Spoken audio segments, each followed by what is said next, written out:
dapat alagaan ang iyong kalusugan, kapaligiran at kinabukasan. Wala ka nang hahanapin pa.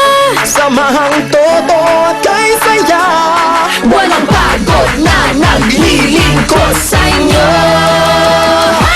sa unang hirit, unang-una ka. Sa unang hirit, servisyong totoo ang nagsalang hirit. Ang saya-saya, sa unang hirit, unang hirit, unang hirit, mangunguna ka.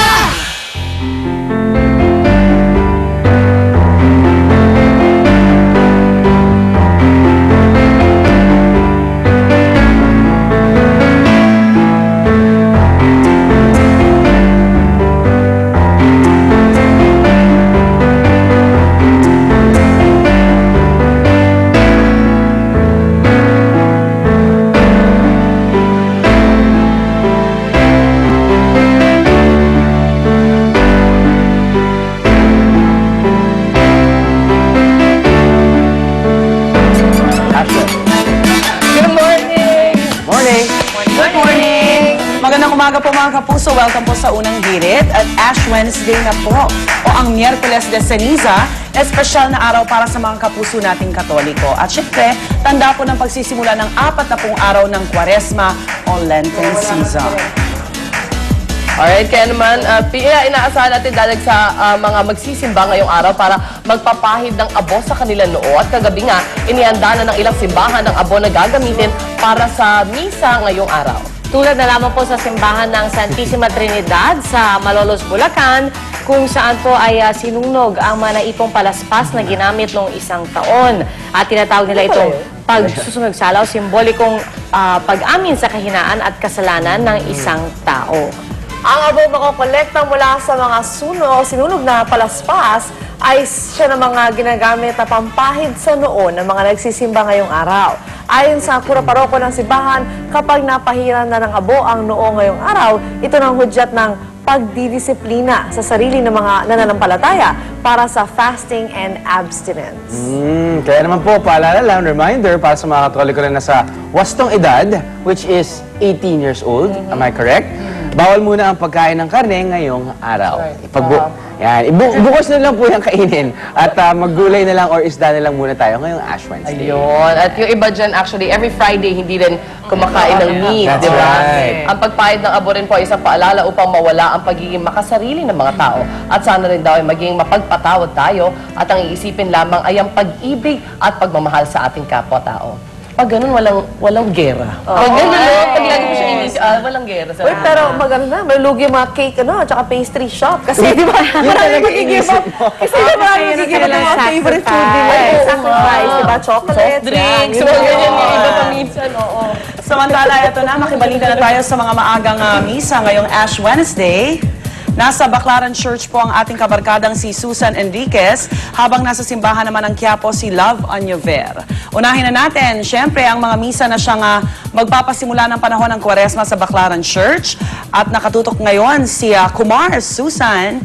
Hi Susan, marami na ba nagsisimba dyan sa Baclaran? Ay, Kumari Rhea. Good morning po mga kapuso. Nako, tama ka dyan, Rhea. Alam mo ngayon, ang dami na po natin mga kapuso nagpupunta ngayon dito sa Baclaran Church para po sa Ash Wednesday. Ito pong Baclaran Church ay National Shrine of Our Mother of Perpetual Help, Redemptorist Church. At talaga naman po ito ay talagang dinarayo. May mga namamanata dito tuwing araw po ng Miyerkules. Ito po ay may mga misa po nakatakda ngayong araw na ito na pangungunahan ni Father Victorino Cueto na siyang rector nitong Baclaran Church. 125,000 na mga Katoliko ang inaasahan pong pupunta rito para dito sa pagpapahid ng abo sa kanilang mga noo. Ang schedule po ng Mass para dito sa Baclaran ngayong araw nito ay magsisimula ngayong alas 5:30 ng umaga. Susundan po ito mamayang alas 7 at alas 8, alas 9, alas 10 hanggang alas 10:45 para po ngayong umaga. Samantala mamayang hapon, magsisimula po ito ng 1:45, 3 p.m., 4,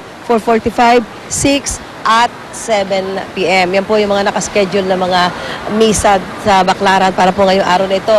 Yung nakikita po ninyo, ito po yung palaspas. Yan. Ito po yung sinusunog. Kapag po sumasapit ang Ash Wednesday, sinusunog po ito at nilalagyan ng holy water ay siya pong ipinapahid sa noo ng mga Katoliko na nagpupunta sa mga simbahan para po sa pagsisimula ng Lenten season. Ito nga po ang Ash Wednesday sa Kastila.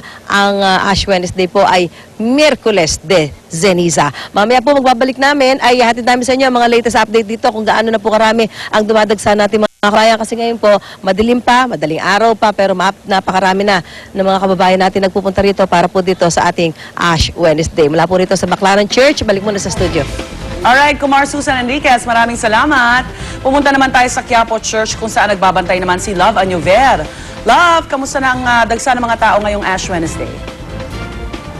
Maraming salamat, Rhea. Nako, sa mga oras na ito, talagang pwedeng magliwaliw pa ng konti yung ating mga maninimba dito sa Quiapo Church dahil napakaluwag pa po ng simbahan. Pero nag-umpisa po yung unang misa kaninang mga alas 5 ng madaling araw, mga kapuso. Yun po yung start ng kanilang misa dito sa Quiapo Church.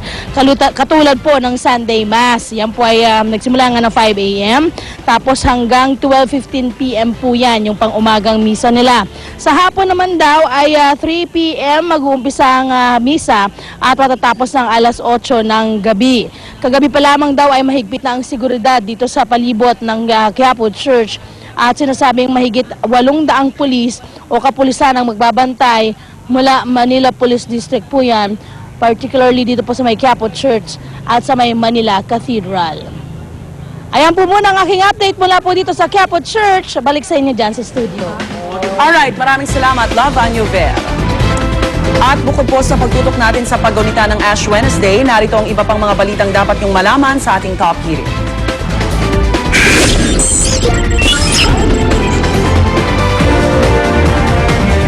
Pagbabalik Pilipinas ni WBC at WBO Bantamweight Champion Nonito the Filipino Flash Donaire, inaabangan na ngayong umaga. Pakipagkasundo sa mga nakairingang sports writer, magaganap kaya? At protesta kontra sa serya ng mga oil price hike, posibleng sundan ng tigil pasada ng mga jeep. At ihahaing jeepney fare hike petition sa Biyernes, pinakamalaki daw sa kasaysayan. Mga humaharurot naman sa Commonwealth Avenue, kayang-kaya ng matukoy sa pamamagitan ng high-tech laser speed gun ng MMDA na sisimula na pong gamitin ngayong araw. At sa kabila ng makailang beses na tangkang pagharang, reklamong impeachment kontra kay Ombudsman Mercedes Gutierrez, pagdedebatihan na sa plenaryo ng Kamara. At eto na po mga kapuso ang mga detalye, darating na sa bansa si WBC at WBO Bantamweight Champion Nonito the Filipino Flash Donaire Jr. Bandang alas 5:30 ng umaga, nakaschedule ang paglapag ng kanyang sinakyang eroplano mula sa Amerika. Ilang linggo lang po yan matapos niyang pabagsakin ang Mexicanong boksingero na si Fernando Montiel sa ikalawang round ng kanilang laban nitong Pebrero. Bukod sa doble titulong nakuha sa laban, uuwi rin po si Donaire bilang bagong number 3 pound-for-pound king ng respetadong The Ring magazine. Kasunod lang ni na Floyd Mayweather Jr. at ni Sarangani Representative Manny Pacquiao. Pero kontrobersya naman ang sasalubong sa kanya matapos makairingan ng ilang sports writers na sinisi niya sa naging tampuhan nila ng kanyang ama. Kung gagawa ng aksyon si Donaire para makipag-ayos sa Pinoy sports media, abangan na lang natin sa kanyang pagbabalik mamaya. Samantala, sinalubong ng protesta ng grupong Piston ng ika-8 bugso ng oil price hike kahapon at nagbanta sila na kung hindi titigil ang pagsipa ng presyo ng langis, posible silang magsagawa ng tigil pasada sa susunod na buwan. At ayon kay Piston Secretary General George San Mateo, baliwala ang pisong dagdag pasahe sa walang humpay na pagtaas ng presyo ng diesel. Habang ang grupong ACTO naman maghahain na sa Biyernes ng panibagong fare hike petition sa LTFRB. Ang gusto nila, gawing 950 ang minimum na pamasahe sa jeep, pinakamataas na sa ating kasaysayan. Hindi na raw kasi kaya ng mga tsuper na pasanin ang presyo ng diesel na umaabot na sa lampas 45 pesos kada litro. Bago nito, umakyat na sa 850 ang pinakamataas na minimum fare sa jeep noong July 2008, pero agad itong ibinaba noong Nobyembre ng parehong taon. Pero hiling na 1 peso and 50 centavos ngayon ng grupong ACTO, ikalawang pinakamalaking hike petition sa kasaysayan. Pinakamalaki pa rin ang 2 peso increase na ibinigay ng LTFRB noong June 2005 nang tumaas mula 5 pesos and 50 centavos ang minimum na pasahe sa 750. Okay, magandang umaga mga igan. Magandang umaga sa inyo. Good morning! Okay naman ang ating mga paninda. Ubus na. Basta! Napakaganda naman, ha? Ay, isang mahalagang balita para sa motorista naman dyan. Maghinay-hinay sa pagharurot. Parang ang bantot na word na yan. Pagharurot ang ating mga sasakyan dahil simula ngayong araw, meron makabagong kagamitan ng MMDA para mahuli mga overspeeding dyan sa Commonwealth Avenue sa Quezon City. Sa pamamagitan ng ilang bagong pakita yan. Laser speed gun. Ayan, o. Yan talaga. Nagkakaga ng 300,000 pesos kada unit yan. Ito ang susukat kung sakto o sobrang bilis na yung sasakyan at mag-makeup kayo dahil yan ay may camera. 60 km per hour lang ang maximum speed sa Commonwealth Avenue na binansagan ng Killer Highway dahil sa dami ng mga aksidente doon. Ang bagong speed gun na ito, kayang sukatin ang bilis ng isang sasakyan kahit 200 metro ang layo. Wow, ang lapit. 200 metro sa ibabaw lang ng tulay. At bukod dito, may kasama pang video recorder, kaya yung mga lalabag, patadala agad ng summon na may kasamang picture. Ayan.